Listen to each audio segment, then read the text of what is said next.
Hello, as an elected representative in the east of England, I just wanted to share my view on the proposed military action in Syria, which I think would be foolish in the extreme, and just from conversations with people, I don't think most of the British public are on board with the idea, and opinion polls seem to show that as well. Now, there's no denying, and I wouldn't deny, that President Assad is a brute.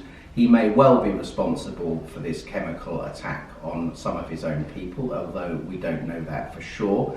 And incidentally, I'm not one of those who doubts that Russia was profoundly responsible for the Skripal attack and poisoning in Salisbury. I'm sure that they were, and they are obviously allies of Assad.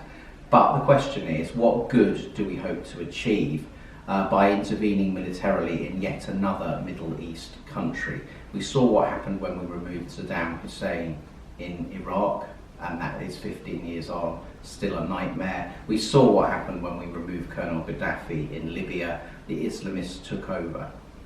The realistic alternatives in Syria are either that Assad and his allies win a comprehensive victory and bring war to an end, or frankly they're that Islamic State and other Islamist groups will take over, Christians will not be welcome in Syria anymore, and we'll have created another barbaric regime which will be a threat to the region and the wider world. Of the two available options, it seems to me by far the least worst option is that Assad should win, brute that he is, and that the Syrian war should be brought to a conclusion.